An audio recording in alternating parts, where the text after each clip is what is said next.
Dalam konteks aslinya, memang Pak Saussure menggunakan arbitrary itu untuk sifat yang sewenang-wenang, dan sig itu adalah tanda. Jadi tanda itu sifatnya sewenang-wenang, maksudnya bahwa dalam hubungan signifiang, penanda dan signifi, petanda itu tidak didasari oleh alasan alami, melainkan hasil konvensi sosial. Sayang sekali sebenarnya di dalam buku itu Pak Saussure tidak mengatribusi Plato. Plato itu pernah punya karya, sebuah dialog judulnya Cratylus, dan isinya itu sebuah perdebatan antara Hermogenes dan Cratylus sendiri. Hermogenes itu membela kata-kata itu sifatnya konvensional, istilahnya nomos ya, ditentukan oleh kesepakatan.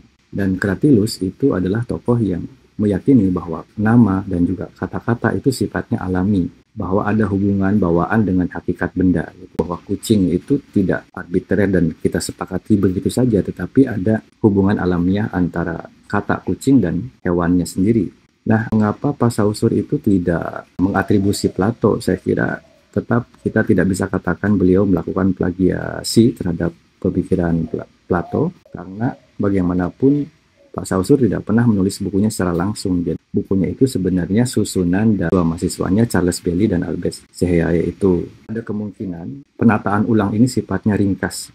Bahkan ada peran tafsir dari Bailey dan Seheyae itu sendiri. Itulah sebabnya pernah ada pendapat yang kritis dari Tullio de Mauro itu, bahwa buku Curs Generale itu bukan suara langsung Saussure, melainkan memang rekonstruksi posthumos. Posthumos itu dalam bahasa Indonesianya anumerta gitu. Saya kira perlu kita timbang secara kritis apakah benar bahwa bahasa itu arbitrary dan konvensional. Kita harus menyadari bahwa teori tersebut terlalu memudahkan lahirnya kata gitu, lahirnya bahasa, sehingga kita bisa melihat Pak Saussure itu agak mengabaikan unsur yang kompleks. Dalam hal ini misalnya ada kekuasaan, ada budaya dominan, itu bagaimana berpengaruh terhadap kata-kata. Kontak antar bahasa itu juga berpengaruh terhadap lahirnya kata-kata. Karena itu sangat penting setelah belajar Saussure, kita semua mencari tahu bagaimana pikiran Bourdieu, pikirannya Bakhtin, dan sosiolinguistiknya Labov ya. Karena ada pembeda dan kemudian juga pendapat penting dari tiga tokoh ini. Kalau kita lihat Bourdieu itu dalam Language and Symbolic Power, bahasa itu sebenarnya arena kekuasaan simbolik. Jadi siapa yang bicara dan apa posisi sosialnya sangat menentukan makna dari apa yang dia ucapkan. Jadi kita bisa melihat bahwa siapa yang sah mengucapkan sah itu tentu adalah hakim, pimpinan sidang. Saat Anda membeli permen misalnya di warung lalu Anda ucapkan sah, itu pasti dagelan. Nah, ini tidak dibahas, pikiran Bourdieu itu tidak dibahas oleh Pak Saussure, dan kita bisa melihat bagaimana kekuasaan bekerja terhadap bahasa. Kekuasaan itu menentukan makna sebenarnya dari bahasa. Di luar yang berkuasa terhadap bahasa itu tidak menentukan maknanya. Nah, sedangkan Mikhail Bakhtin, ini bukan orang Perancis ya, kalau Bourdieu Perancis, kalau Bakhtin itu orang Rusia. Ada bukunya Dialogic Imagination. Dia bilang bahwa bahasa itu dialogis, penuh suara ganda yang dia sebut heteroglossia. Tidak pernah ada yang netral dari bahasa, selalu berhubungan dengan konteks sosial budaya. Apa sih makna reformasi itu? Tentu tergantung siapa yang mengucapkannya. Kalau aktivis mengucapkan reformasi atau melihat poster dengan kata reformasi, maka akan berkobar semangat perjuangannya.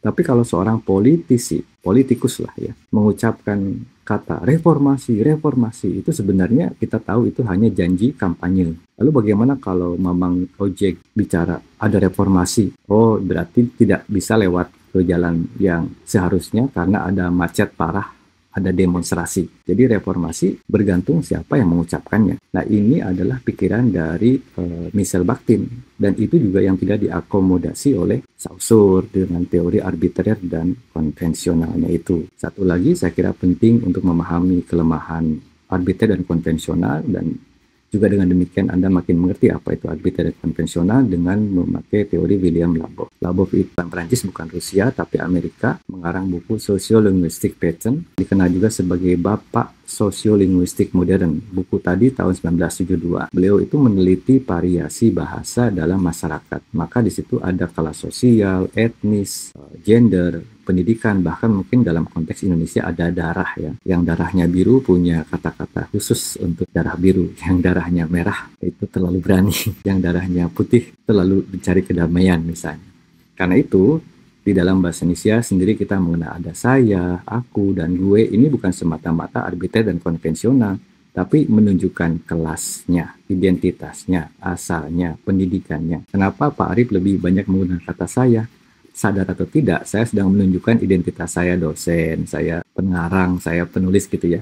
Tapi jangan salah, dalam bahasa pergaulan saya juga menggunakan aku. Nah, tapi kadang-kadang aku menjadi penuh otoritas, jadi berlaku hukum Bourdieu gitu ya. Nah, karena itu kembali kepada siapa yang sah mengucapkan sah, apa makna dari reformasi, dan mengapa ada saya, aku, dan gue. Itu sebenarnya fenomena-fenomena yang dengan segera membuat kita berpikir ulang tentang kebenaran teori arbitrer dan konvensional dalam konsepnya Pak Saussure. Begitu ya.